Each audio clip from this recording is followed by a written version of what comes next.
What's up guys, Asian here again with another build video, and today we are going to be talking about the Sorcerer tank. So the Sorc tank has kind of gone through its ups and its downs throughout the patch. There have been several changes to their abilities that have both made them stronger and then have also made them weaker in certain aspects in terms of tanking as well as group utility.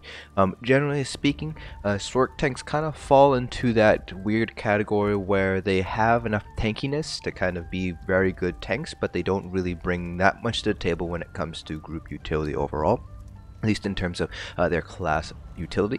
So Sorc tanks are definitely gonna kind of fall behind DKs and Warden tanks among endgame players, mainly because Dragon Knights have the unique debuff through Engulfing Flames, which increases flame damage, and Wardens just are able to pump out group utilities at a much better rate, and they also have the unique utility buff that is minor toughness as well. Meanwhile, Sorcs, a lot of their utilities can already be provided via a Magicka Sorcerer in your DPS group, so Sorc tanks are kind of falling along the wayside, similarly to Nightblade tanks and Templar tanks, mainly because the utility that they can provide through their class abilities can already be provided via a DPS, whether that's through easier means or just having them there as a DPS.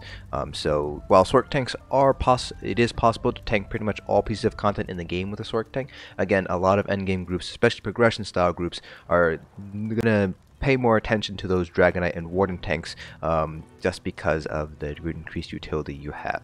Sorc tanks do have a little bit of a learning curve, especially because one of their primary means of sustaining is a challenge ability, so there is a little bit of a steeper learning curve compared to Templar and Nightblade tanks in some regards. So Sorc tanks are definitely can be rewarding to play, but it is definitely not something I would recommend you do if you do have the goal of completing very endgame high level content in PvE.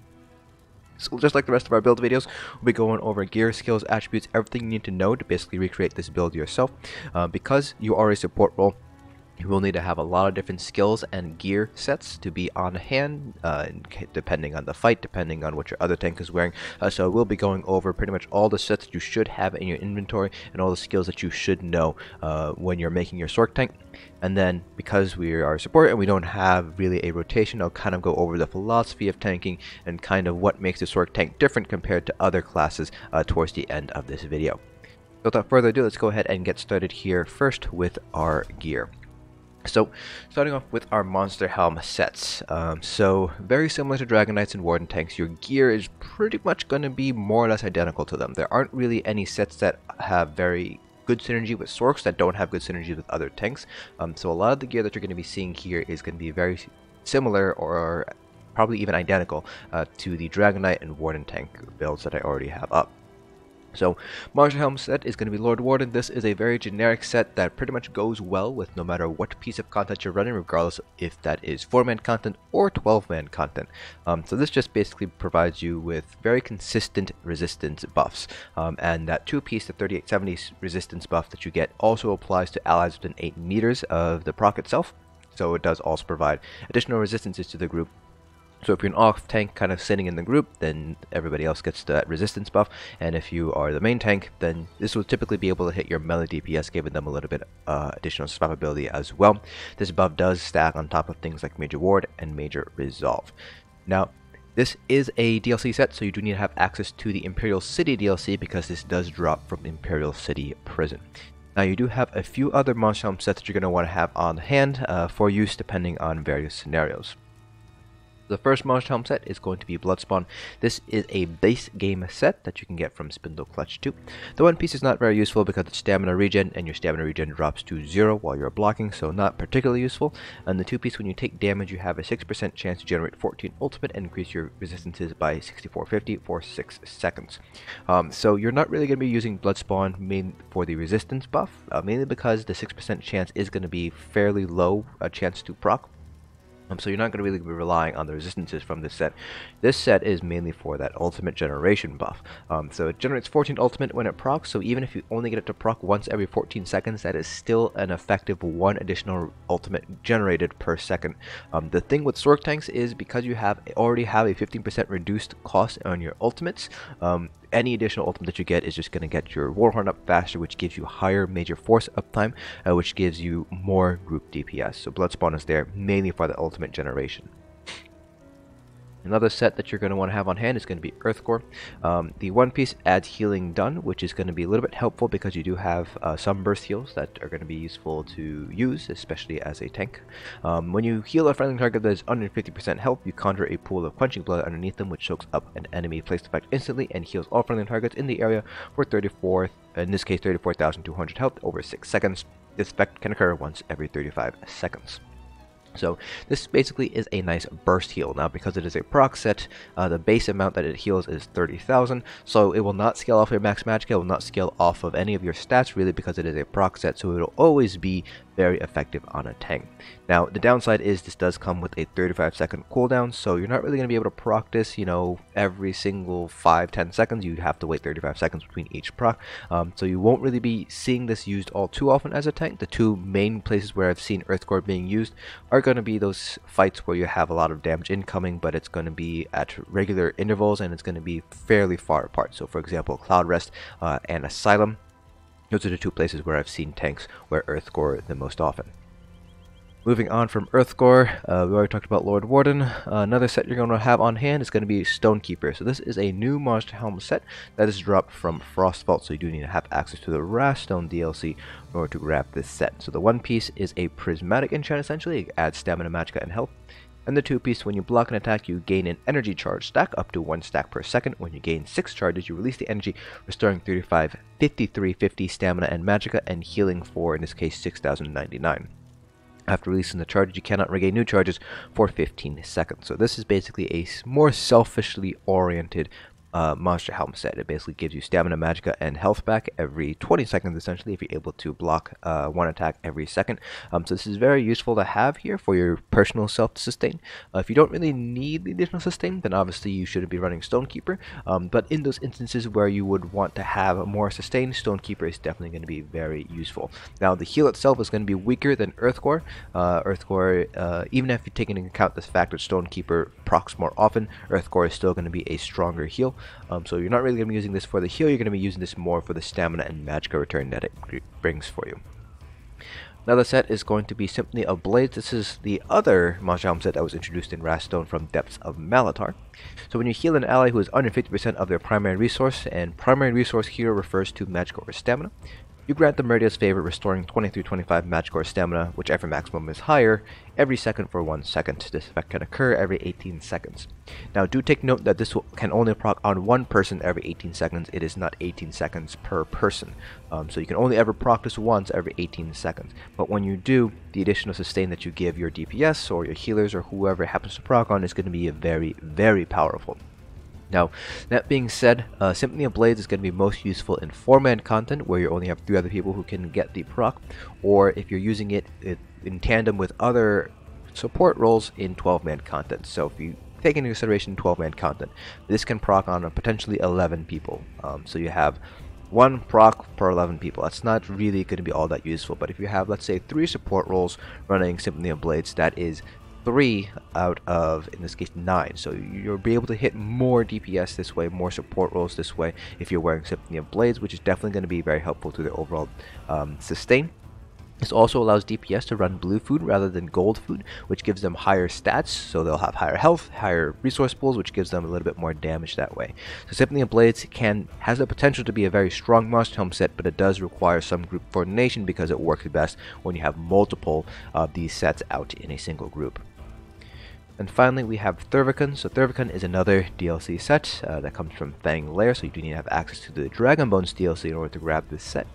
So when you take damage from a nearby enemy, you summon a growing pool of desecrated bile for 8 seconds. Enemies in the bile take X amount of disease damage every second and are afflicted with minor maim and minor defile for 4 seconds. This effect can occur every 8 seconds.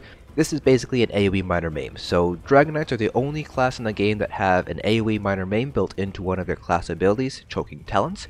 Sorcs do not have an AoE minor maim. So in trash fights where you want to kind of reduce the damage that's incoming to your group, Thurvokun is definitely a very solid choice. So fights like Black Rose Prison, Dragonstar Arena, the Trash Pulls in Maw of Blockade, and Halls of Fabrication, Thurvokun is going to be very useful, especially for progression groups, in order to kind of limit the amount of damage that's incoming to the group. So very strong, but you're not really going to be using this too often for single target boss fights because Heroic Slash does provide minor maim for you. So those are all of your Masham sets that you're going to want to wear. Now moving on to our actual 5-piece sets here. So the two that I have here are going to be basically this kind of configuration is my generic go-to for tanking, regardless of what content we're running. So if I don't know exactly what we're running and I don't know what the other tank is wearing, this is what I typically default to. So we have Ebon Armory. This is a base game set that comes from Crypt of Hearts, and this is probably going to be one of the strongest support sets that you can wear as a tank to help out your group. So the 5-piece increases the max health of you and everybody around you up to 11 other group members by 1118. And this is affected by health modifiers, so this is affected by CPs and everything like that. So this basically allows your DPS to spec a little bit more heavily into their DPS stats, so you don't have to put points into health, you don't have to use health enchants in order to get up to an appropriate level of health. So Ebon allows them to basically spec more into DPS, and it also gives them a little bit more survivability. And obviously, if your DPS are able to stay alive, that means you're able to do more DPS overall. So Ebon is definitely a set that you should pick up. You will almost always see at least one tank, definitely one tank wearing Ebon in any single trial group. The other set is going to be Alkosh. Alkosh is still by far the strongest support set in the game, right next to Ebon for tanks. So this is a medium armor set that comes from Maw of Blockade, so you do need to have this in jewelry and weapons if you want to wear this set. So on first glance, it does seem like more of a DPS set because it's medium armor, so weapon crits, minor slayer, and weapon damage are the 2, 3, 4 piece, but the 5 piece is where the support really comes into play. So whenever you activate a synergy, you send out a shockwave that deals a certain amount of physical damage, but it also reduces the physical and spell resistance of any enemy hit by 3010 for 10 seconds. This is the strongest debuff in the game for enemy resistances. It tops out, this beats out a Torug's Infused Crusher on a two-handed weapon. And it also stacks on top of Crusher, on top of Major Breach and Major Fracture, and Minor Breach and Minor Fracture. So this is just a very powerful set to use on a support role, particularly as a tank, because you will be getting a lot of synergies as a tank in order to kind of help out your DPS to do more damage by reducing the resistances of the boss. So a very, very strong support set. If you ever intend on going into a sort of endgame PvE content, then you will want to pick up a set of Alkosh for use. Now, other sets that you're going to want to pick up and have on hand depending on the fight and depending on what your raid lead might want. So the first set is going to be Akaviri Dragonguard. This is a heavy armor set that is dropped from East March, so you can buy it off guild traders or you can farm it yourself. There are a few rewards from quests that you can make good use of. So this reduces the cost of your ultimate abilities by 15%. So combine this with the Sork's already existing 15% ultimate reduction, and your Warhorns cost very, very little compared to like on a Dragon Knight. So the base cost of Warhorn is 250. With Akaviri Dragonguard, this drops down to 213, and an additional 15% drop drops this down even further to about, I believe it is 183 is what it drops down to. It might be a little bit less than that. But this just basically gives you greater Warhorn uptime, gives you greater Major Force uptime, which gives you greater overall group DPS. So a very powerful set to use on a Sorc, mainly because it does kind of synergize very well with our existing ultimate reduction passive. Moving on, another set you're going to want to pick up. Let me see if I can find them all first. I have a lot of sets here. I don't want that. I believe I might be missing a few of them actually. So let me see if I can find some of these. Another set you're going to want to pick up is going to be Jailer's Tenacity. So this is more of a niche use set. This is a heavy armor set that you can get from Moonhunter Keep, so you do need to have access to the Wolf Hunter DLC in order to get this set. So the 5-piece, when you lose 7,000 or more health in a single attack, you gain Major Vitality for 5 seconds, increasing the healing received by 30%. So as you can imagine, that proc condition is fairly situational. So there's not going to be too many fights where you will lose 7,000 or more health from a single attack, especially while you're blocking. So Jailer's Tenacity is only going to be useful on a handful of fights. The main ones that I can think of are going to be Asylum hard mode as a main tank, because Olms does typically deal more than 7,000 health in a single attack. and as well as Cloud Rest, because it will always proc off of Baneful Mark, and if you don't end up blocking the Mind Blast, you can easily get it to proc, because that will typically deal more than 7,000 damage. So it is going to be very situationally useful, but where it is, in those fights where it is useful, it is quite useful, because Major Vitality is a fairly difficult buff to get. So getting this buff, especially in Cloud Rest, for example, when you get the Baneful Mark, is going to be very strong in order to kind of combat that Baneful Mark that you get from there. Moving on from there, let me see if there are other sets that I forgot to take out here. I think I'm missing any from here. Moving on from that set, gotta find all these sets here. I think I am missing one medium armor set though that is going to be very useful, and that is going to be, where is it? Hide of the Werewolf. So this is a medium armor set from Glenumbra, so very similar to Alkosh. You do want to have this on your jewelry and weapon pieces in order to, because you do want to have heavy armor on your body. So the 5-piece, when you take damage, generate 5 ultimate, and this effect can occur once every 5 seconds. So very similar to Akaviri Dragonguard in that this helps boost your ultimate gain, just in a actual ultimate generation, versus Akaviri Dragonguard, which reduces the cost of your ultimate. So very similar to Akaviri Dragonguard, gives you faster Warhorn uptime, greater major force uptime, higher group DPS. But this is a medium armor set, so you do need to have you do want to get the jewelry and the weapons rather than body pieces. Other sets, let me see if I can find them. Where is Plague Doctor? So this is basically the selfish version of Ebon Armory. So the 2, 3, 4-piece are basically identical to Ebon Armory, but the 5-piece just adds max health to yourself, and it maxes out at 4,000 when it's all completely golded out. So a very selfish set for you to use. In those instances where you do want to be more selfish though, Plague Doctor is a very strong set to hold on to. So I would definitely recommend having this here for those fights where you want to play a little bit more selfishly. And I believe that is it for sets that you're going to want to have on hand as a tank. Now there is one more set that I do want to mention that I personally don't really see much use for, mainly because of the changes to one-handed enchant, and that's going to be Torug's Pact. So this is a crafted set. It requires you to know 3 traits in any piece in order to craft it. So this is a base game crafted set, so fairly easy to get. If you can't craft it yourself, then you can get it from guild traders, or you can get somebody else to craft it for you. This basically decreases the weapon enchant cooldown and increases the potency of your weapon damage, weapon enchants by 30%. So this is going to be useful to increase the overall potency of your Crusher enchant. So the base Crusher Infused enchant is 2108. When you add in Torug's Pact, this boosts it up to 2740 instead. However, enchants on your main hand, your one hand I should say, have been cut in half as of Wrathstone. So in terms of your sword and board bar, it's not going to be very beneficial to have Torug's Pact, because 30% of half of whatever 2108 is going to be very small overall. It's going to be a fairly small increase. So if you are going to be running Torug's Pact, you will obviously be using the Crusher enchant, but you will be having this on your backbar on your staff, because that is your two-handed Crusher enchant. That's the full Crusher enchant value. So Torug's Pact itself, I personally am kind of on the fence. I can see where it's going to be very useful, but it's also going to be situationally useful, because if you aren't able to consistently proc that Crusher enchant on your back bar, Torug's Pact does end up losing a lot of its overall usefulness, because that 5-piece is not really affecting your main hand enchant, your one hand enchant, all that much. It is still a 30% increase, but it's 30% of a smaller number, so it's going to be an overall smaller increase. So that's my opinion on Torug's Pact.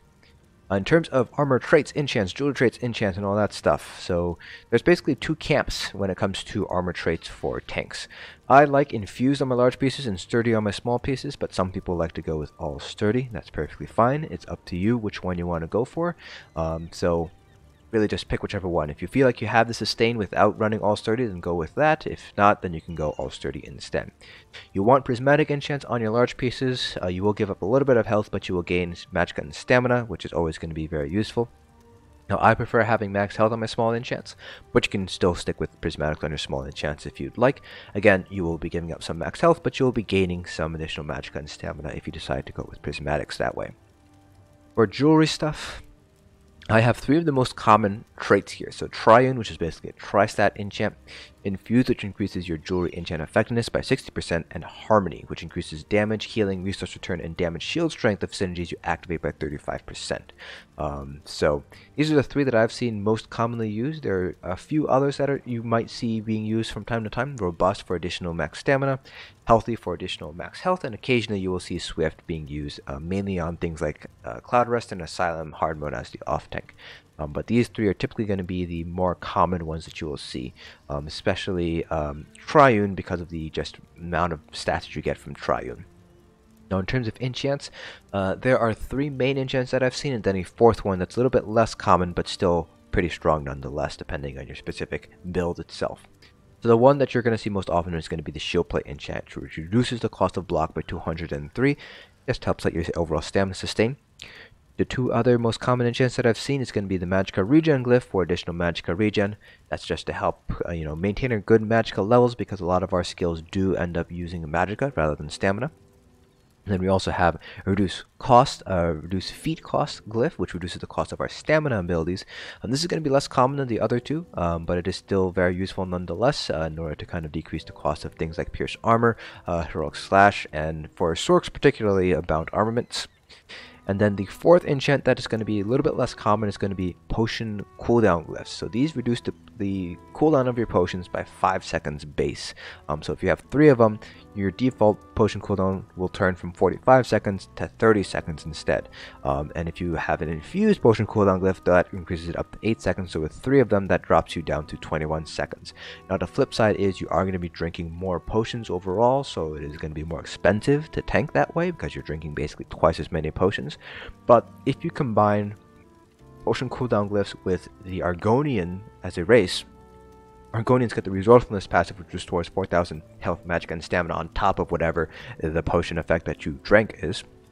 It ends up being a very powerful sustain tool, so it has very, very good synergy with Argonian tanks, less so with other races. Now for our weapons, I'm going with the Decisive as our main hand, because we are using a Drain Stamina Poison. So the Drain Stamina Poison will give you better stamina regen than an Infused Absorb Stamina Glyph on the front bar, again because the one-handed enchants have been cut in half. So we're sticking with Decisive mainly because there's no reason not to. You have a chance of gaining additional ultimate, which is always going to be very useful. You're not really gaining all too much from Decisive, but it's better than running Infused or anything else, any other trait really.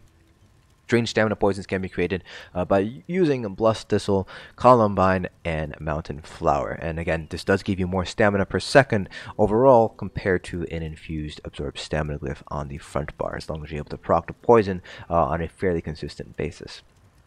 And finally, for our back bar, I'm going with an Ice Staff and Infused with a Crusher enchant. The 2 other weapon options you might want to consider running are going to be the Lightning Staff and then the Bow. So the Ice Staff is going to be useful because Ancient Knowledge will increase the amount that you can block, and it also reduces your cost to block. If you are using an Ice Staff, you might not want to pick up the Trifocus passive, because if you pick that up, you will end up using Magicka instead of Stamina while blocking. Some tanks don't mind this change. I'm one of those tanks that haven't really noticed that big of an impact on my tanking ability by taking Trifocus, but other tanks just swear by not taking Trifocus. So it's up to you what you want to do. I personally would recommend just not going with Trifocus first and seeing how you feel with that, because you still get the Ancient Knowledge defensive bonuses with the Ice Staff, even if you don't have Trifocus. Then you have the Lightning Staff, which is going to be helpful for proccing off balance. So Wall of Storms, which is what Blockade of Storms is the morph with the Lightning Staff, which sets concussed enemies off balance. Off balance is a very useful debuff to have on hand, especially for stamina DPS, because stamina DPS will typically be running the Exploiter passive, which increases their damage done to enemies that are off balance by 10%. It's still useful for Magicka DPS. Magicka DPS don't typically have the Exploiter passive, but even then they do get double the resources back if they heavy attack an off balance enemy, so it's still fairly useful. So running the Lightning Staff on the back bar will just help improve off balance uptime. And finally, the Bow back bar is really only used for those very experienced tanks who are really starting to push for that last little bit of DPS for the group. They typically will be using something like the Maelstrom Bow and combining that with Endless Hail in order to do a little bit more DPS that way. You will not see Bow being used all too often on other tanks, but it is something that you might see being used by very, very high-end tanks in those guilds where they are pushing for faster and faster scores and more DPS. So that's pretty much it for all of our gear stuff. Now let's go over a character sheet. So I am a Nord. Nords are going to be one of the best races for tanking. They get 1000 max health, 1500 max stamina, and they get 5 ultimate every 10 seconds whenever they take damage. So that ends up being about a half ultimate point per second. So pretty nice passives there. Health is always good. Stamina helps out our blocking ability to block, and of course, the additional ultimate will give us better major force uptime for more group DPS that way. Now, the other race that is going to be very strong for tanking is going to be the Imperials. So you do need to have access to the Imperial Edition in order to be able to play as an Imperial. It's not a base game race. Imperials get 2000 health and stamina, so they get more max resources than the Nords.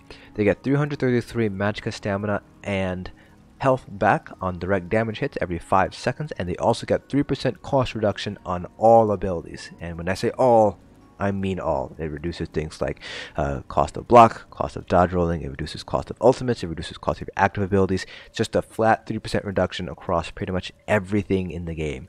So very strong passive, gives you very nice sustain overall, and you get more raw stats than the Nords.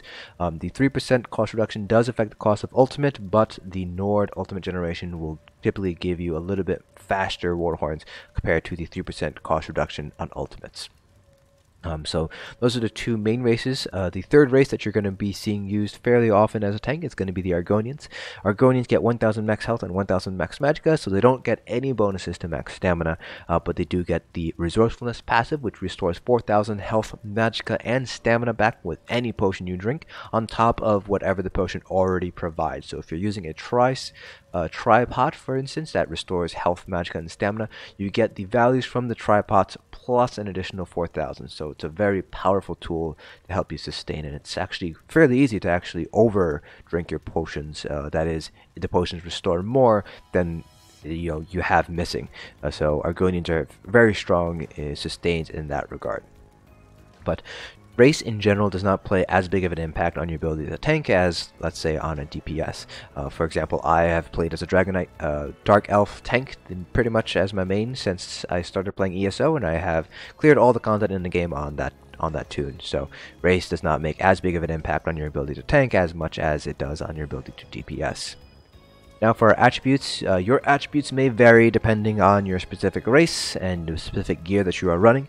The general rule of thumb, though, is to make sure your stamina is always higher than your magicka, no matter what gear combination you need to run. And then you want to shoot for at least 35k health to be on the safe side. You can be a little bit lower, but I personally recommend trying to stick at 35k health or higher. The lowest kind of health you will be able to get will be when you pair something like Alkosh with Akaviri Dragonguard. So if you pair those together, you can try to shoot for 35k health. That'll give you a nice sort of cushion, so to speak, when you're dealing with harder content. But you do want to try to hit as close as you can to 35k health as a tank. For our Mundustone, we are going with the Atronach. We do want to get more magicka back because a lot of our buffing tools as well as our self-heal cost magicka, so we just want to make sure we have decent magicka pools this whole time.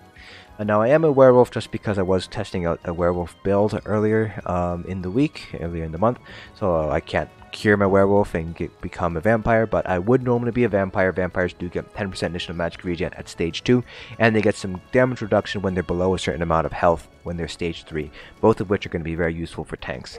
Now you do end up taking more flame damage that way, but because you're a tank, this doesn't really amount to all that much additional damage. So you can pretty much safely ignore the flame damage increase that you take as a vampire as a tank. Then finally, for our food, we are going with purple food. This boosts our max health, max magicka, and max stamina, so tri-stat food. Moving on to our skills. Starting off with our front bar, we have Pierce Armor, Heroic Slash, Dark Deal, Balance, Bound Armaments, and Absorption Field. So this is going to be a flex spot here, as well as the Absorption Field Ultimate. This is also a flex ultimate. And for our back bar, we have Inner Rage, Restraining Prison. This is a flex spot. Blockade of Frost, Hardened Ward, Bound Armaments. Again, this is another flex spot. And then Aggressive Warhorn. So you have, as in total, at least in my personal opinion, you have up to 3 flex spots. You have the bound armament spots that I have here, as well as the restraining prison. So real quick going through this, Dark Deal is going to be your main source of stamina sustain. It basically converts magicka into health and stamina sustain.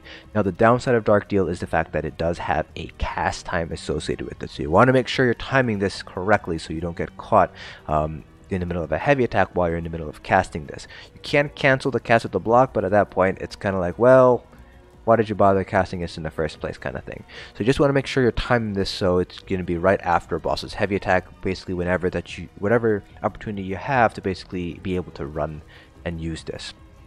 Now, if you have access to the Psijic skill line, you can also run Deep Thoughts rather than Dark Deal. This is going to give you less of a burst heal. As you can see here, it's 1730 health every second compared to 9187 right away after a cast time. But Deep Thoughts, very similar to Dark Deal, does have the weakness that it is a channeled ability, but this is made up by the fact that you do get the Liberation while you're channeling, which gives you a 30% damage reduction. Less than that if you were able to block, but it's still something. If you're caught on a cast time with Dark Deal, you don't get the major protection from Deliberation, so it's up to you whether you want to run Dark Deal or Deep Thoughts. Now balance is here for the additional magicka you can get, so you can do something like balance and then Dark Deal to kind of get your health back afterwards. It does cost health in order to use this ability, and it also gives you Major Ward and Major Resolve as well. So this is the source of your major resistance buff as well as additional magicka sustain. So if you decide to do something like you do balance first and then you do Dark Deal, that's not a bad idea, because even though you do reduce the healing down by 50%, you still will end up restoring just a little bit less than the health that you end up using in order to use balance. So balance plus Dark Deal pretty much is a wash when it comes to health, but you gain your magicka and you gain your stamina back. So pairing these two together is not a bad idea, but just bear in mind again that Dark Deal does have that cast time associated with it.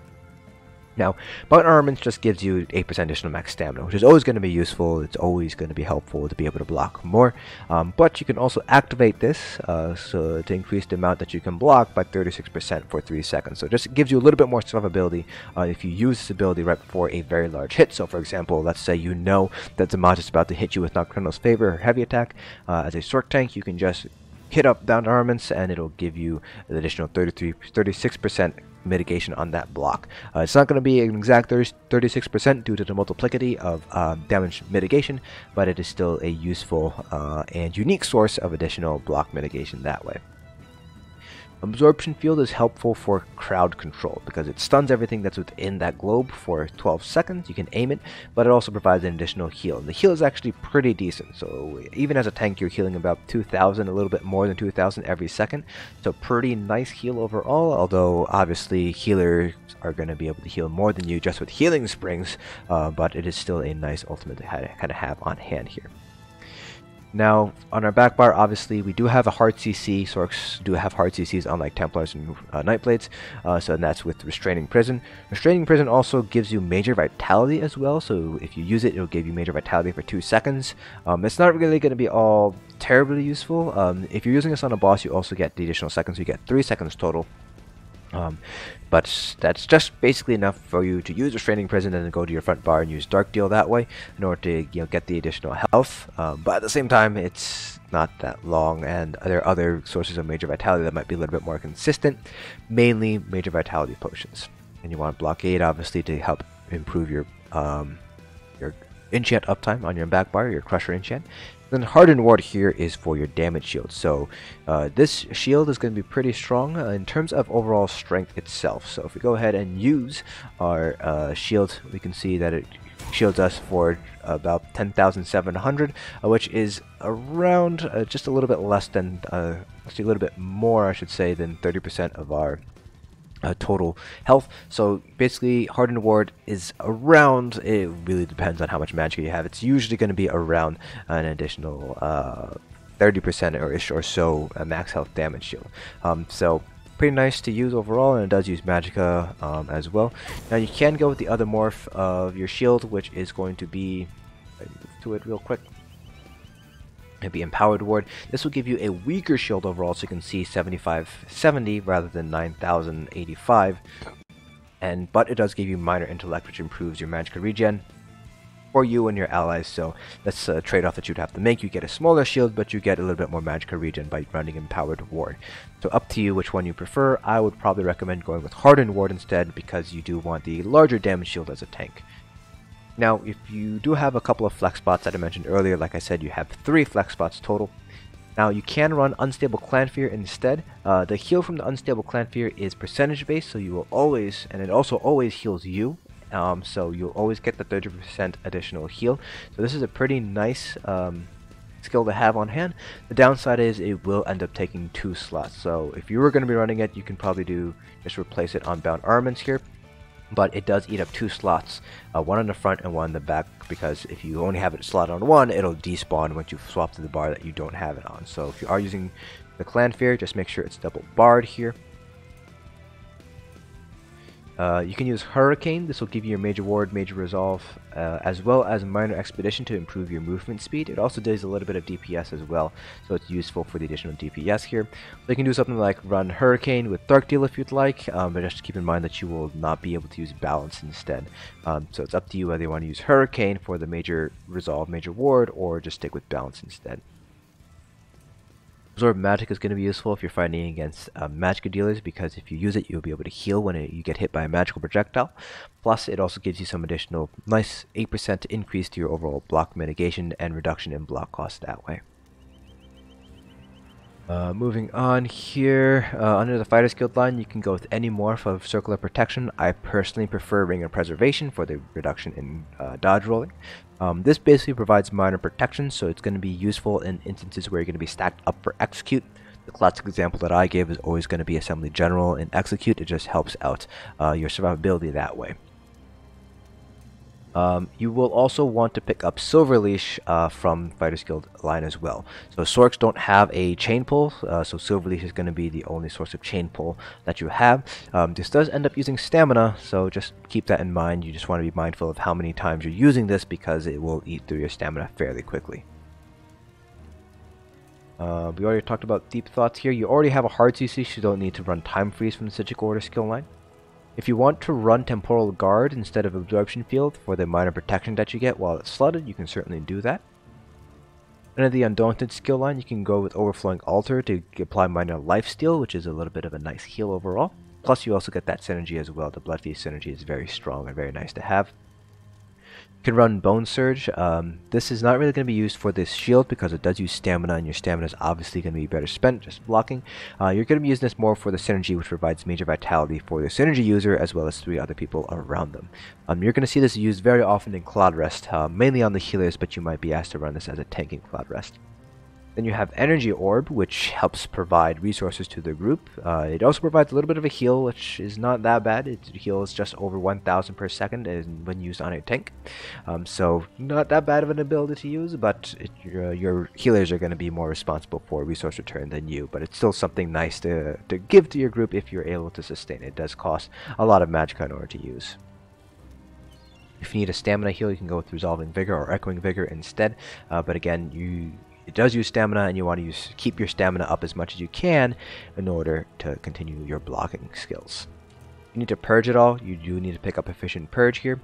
And then another ultimate you can run in the front bar is going to be Reviving Barrier or Replenishing Barrier for the additional magicka regen you get from the Magicka Aid passive.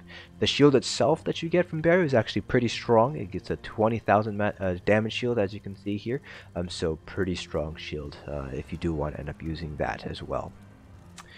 So moving on to our champion points, the CP cap is not changed between Murkmire and Wrathstone, so the CP cap is still 810, which gives us 270 points to put across our different constellation colors. So starting off with the green CPs, 64 into Arcanist, 49 Tenacity, then I have 61 Shadow Ward, 48 Tumbling, and 48 Warlord. The main thing you kind of want to keep track of is going to be Shadow Ward. You want to get at least 61 points in your Shadow Ward for additional block mitigation here. So you can pull a few points out of Tumbling and Warlord to put them into Shadow Ward if you'd like. You can also pull some points out of Arcanist and put them in a Tenacity instead if you want a couple more points in a Tenacity that way. They share identical jump points, so you can pretty much go jump point to jump point between these two however you'd like. Now for our blue CPs, the 2 most important nodes to get in blue CPs are going to be Blessed and Elfborn. Now with the tanking Sork, it's pretty much, I don't think you can actually crit heal using Dark Deal. But you still might have a few healing abilities that use Magicka, so Elfborn's going to be useful for that. And then Blessed, obviously, to increase your healing done. Now, you can push these up the last 1% by jumping up to 100, 100. This is 1% off of that, so you can jump these up to 100 if you'd like. Now, the rest of the blue CP nodes are really focused in more on DPS, so if you want to shift them around, just put them more wherever you'd really like here. So, for example, I have 15 Mighty, 24 Piercing, 31 Precise Strikes, 13 Thaumaturge, and 31 to Master at Arms. Doesn't really matter where you put them, as I would recommend trying to get 30 points into the Ritual at least for Precise Strike, or Perfect Strike, I should say, to increase your weapon crit. And this is just in case you want to run something like Vigor or something like that. This also does actually help out your DPS just a hair, which is always useful. Then finally, for our red CPs, this is a one-size-fits-most approach, so this particular configuration will give you very good mitigation across all different pieces of content, but if you want to maximize your mitigation, you might need to shift a few points around. Tanks, your red CPs are going to be different than your DPS CPs, red CPs, just because you are taking different amounts of damage and different types of damage than your DPS. So I have 81 Ironclad, 61 Thickskin, and 64 into both Hardy and Elemental Defender. That's all of our build information, so now let's go ahead and talk about the philosophy of tanking in ESO. So, tanking in ESO, you basically have three main jobs, in order of priority. Taunt the enemy, that way they aren't hitting your friends. Once you have taunted the enemy, your next job is to stay alive, because a dead tank is a useless tank. And then after you get those two jobs down, then your job is to buff your allies and debuff the enemy. Now, as a Sork tank, as you guys might have noticed, you don't really have that much in terms of group utility, in terms of buffing and debuffing. So a lot of your buffing and debuffing is going to be coming from your sets, your gear, rather than your actual abilities themselves. So that's really where the Sork tank kind of really falls behind. There's not a lot of group utility that you can provide that isn't already provided via a Magicka Sorcerer. You know, you can provide a Minor Prophecy for the group using something like Dark Deal, but on the other hand, a Magicka Sorcerer can also easily provide that by running a Crystal Frag build, or a Sork Healer can provide that by running something like Daedric Tomb. You know, cast that, or just running Dark Conversion instead. So a Sork tank doesn't really provide all that much in terms of group utility. Your class abilities just aren't particularly geared towards group utility. You only really have two. That's going to be the Minor Prophecy from casting a Dark Magic ability, and what's the other one? I'm blanking. And if you're running Empowered Ward, you can also provide Minor Intellect. But both of these buffs can be provided by a Magicka Sorcerer DPS, or even a Sorcerer Healer. So there's really nothing that a Sork tank can provide in terms of group utility just from your class abilities. So it's going to be more from your gear rather than your abilities, where you're providing the buffs and debuffs. Now, that being said, Sork tanks do have some additional tankiness. Maybe not quite as much as DKs, at least not due to their class abilities at all. But combined with bound armaments, you do have, generally speaking, if you're able to activate bound armaments before a heavy attack, you do have more mitigation than most other tanks, with the exception potentially being DKs, because DKs do get an additional block passive there. But where Sork tanks really shine is going to be ultimate generation. So Sorks already have built into their passives, they have, I believe it is either Power Stone or Rebates. I believe it's under Storm Calling. No. Here it is, Power Stone. So it reduces the cost of your ultimate abilities by 15%. So Sorks pretty much always have Akaviri Dragonguard on hand. And if you decide to wear Akaviri Dragonguard on top of this, you get an additional 50% reduction off of your ultimate ability. So where Sorks really shine is being able to pump out Warhorns very quickly and very often. So if you, for example, if you pair your Sork tank with Hide of the Werewolf and Akaviri Dragonguard, you can really be just a Warhorn pumping out Warhorn machine, just pumping out Warhorns very quickly and really improving your group's major force uptime. That is where the Sork tank really shines. So if you really want to make use of this Power Stone passive, you would run something like Bloodspawn with Akaviri Dragonguard on the body, and then Hide of the Werewolf as your weapon set, and you would just be a Warhorn pumping machine. You'd be able to pump out Warhorns much faster than other classes would be able to as a Sork tank, and that's where the Sork tank really shines there. If you really just pump out Warhorns as fast as you possibly can. That is the advantage that it has over all the other classes in the game. So that is really the strength of the Sork tank, but it generally speaking, the weaknesses of the Sorc tank don't really outweigh that particular strength. Now, one of the bigger weaknesses for Sorc tanks is the fact that Dark Deal does have a cast time associated with it. You can see here that until you see that sort of like poof noise, you hear that little poof noise, that entire duration is a cast time, so you can't actually block through it. You can block to cancel the cast time, but then you won't be getting any of the resources back. So that's one of the big weaknesses of a Sorc tank, the fact that your sustain move does require you to go through a channeled ability.